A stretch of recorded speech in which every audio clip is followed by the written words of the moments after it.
Good evening and welcome to AdCast. I'm Carl Burvish and I'm right here with my lovely co-host Chris Vadalero. Hello and welcome. We would also like to welcome Eric Sturm. He's the owner and author of Weekly Options. We all know and love his emails. And welcome, Eric. Welcome, Eric. Thanks for having me. So tell us all about these emails that have now been converted. Well, for years I did the email every week. What I would do is I would aggregate. I know what's out on. I know what's going on in town. I know where to get information, and I can save you and other people the time and trouble. Even knowing where to go, it takes me about 30, 40 hours a week. Wow. Really? It's really a full-time job to gather that information. Yeah, I used to work 50 hours a week at the office and then do it at night. Eesh. It was insane. Now, I can attest to the usefulness of this because I got here back in 2005, didn't know anything, didn't know what was going on, and somehow I received one of your emails at some point, and it really is, for anyone that does not know what to do in Tampa Bay, you just check out Weekly Options, and you will find, I mean, there's such a variety of things, too. Yeah, that's what Tampa Options is supposed to be about. It's a shotgun blast of everything going on. Whether it's arts, culture, business, whether it's specific for professional development, or whether it's an art show. And even if you're not interested, I want to educate you that it's going on. Yeah. Because someday it might be useful to you, or it just isn't it interesting to know that we have this much diversity and different things happening. Right now I've got the August edition available for the download. That has about 500 unique events going on for August. Wow. And I don't do the weekly recurring, I don't do the bars, I don't do music. I always say if you want to know what's going on in music, read Reacts magazine. They do a fantastic job. So just to find out about business and cultural events, I can put in the 30, 40 hours a week. I can save you guys the time and trouble. And for price of a cup of coffee, you can go right now and download the entire month of August. Sure. And Now, it's, I'm sorry.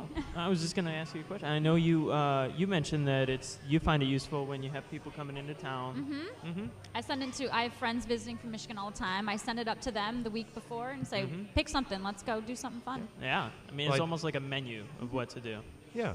And we as a town, we're very good at marketing to tourists, but we don't really make an effort to market to the people who live and work here. Sure. So, it's nice to know about the Florida Aquarium, and then every Friday they have a Dolphin Echo Cruise, but can't I hear about the porch parties in Tampa Heights and the art show at Gallery Live right around the corner from us?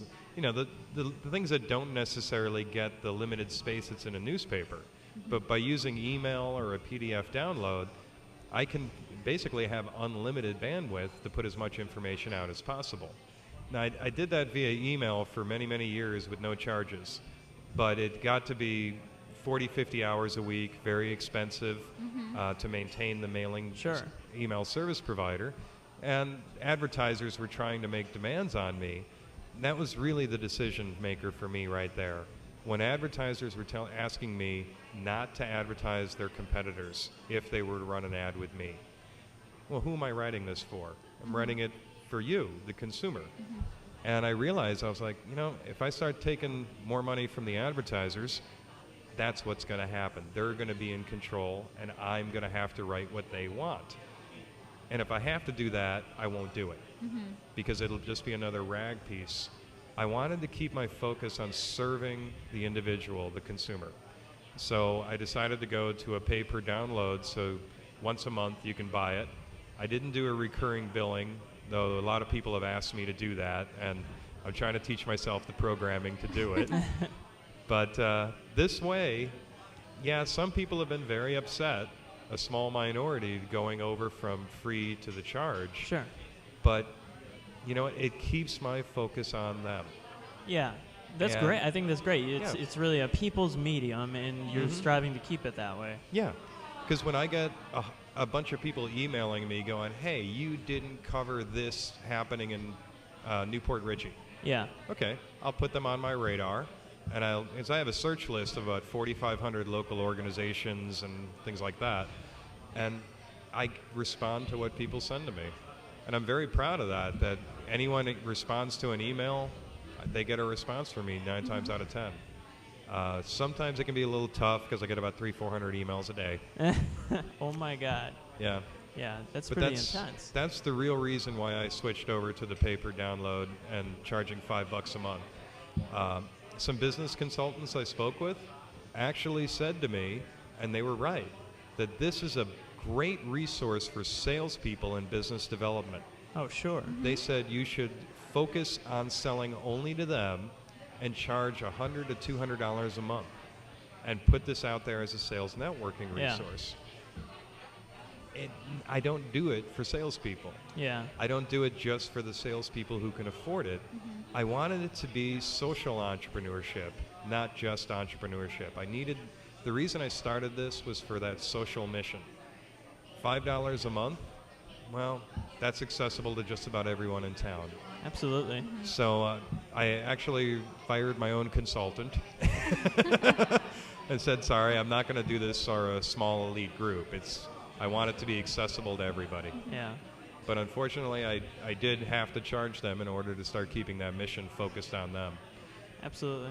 And, I reconciled that with myself by saying, if it's not worth $5 to them, the price of a cup of coffee, then maybe what I'm doing really isn't that important. And the response has been very good.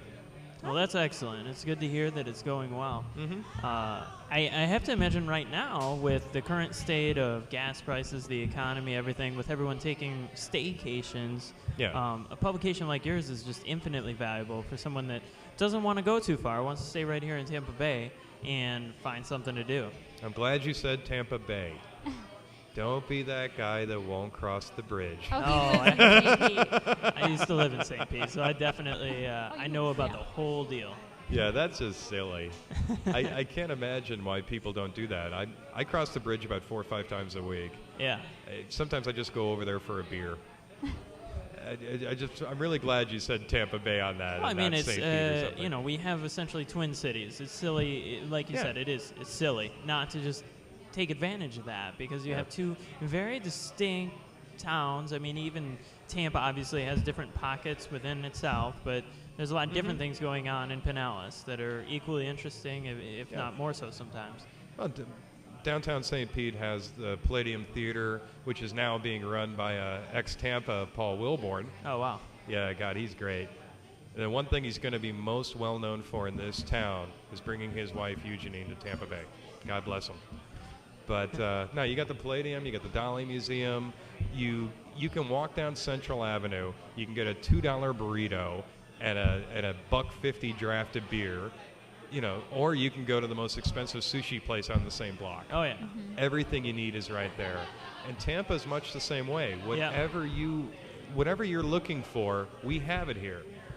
Nationally, we're used by politicians and retail chains as a test bed for concept ideas, because we have such a diverse population that is reflective of what's happening in the U.S. as a whole. So what are you looking for?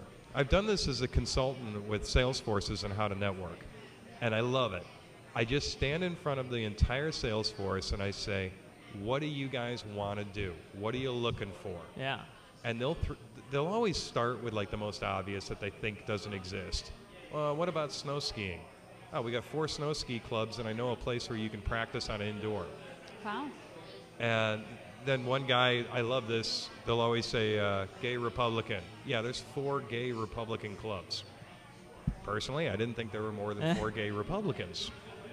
Who would have thunk it? Yeah. But no matter what you're looking for, we have it organized, structured, and accessible here in Tampa Bay. The problem is, we move to town, we drive up and down Dale Mabry or US 19, and or you look through the phone book, or you go on Google. I mean, things are hard to find. The most authentic and the most fascinating and wonderful things about Tampa, and the reason why we all should be living here, are those little neighborhood things that don't get the big press. And that's where I come in. And that's why I started doing what I do, because I've never seen an advertisement for Parents' Night Out at St. Pete. Yeah. You can drop your kids off at the Children's Museum at 6 o'clock and go get a glass of wine and a good dinner and pick the kids up at 9. And it's cheaper than a babysitter. Yep. Now, if you didn't know about that, you might never get out of the house to enjoy yourself. That's why we have you.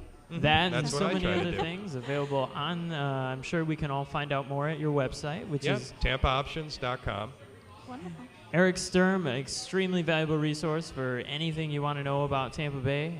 Thanks so much for coming on the show tonight. Thanks. We'd also like to thank our sponsors, TBT, Tampa Digital Studios, and the Tampa Brewing Company. And thanks to you at home. We will be right back with more AdCast after just a minute. Make good choices.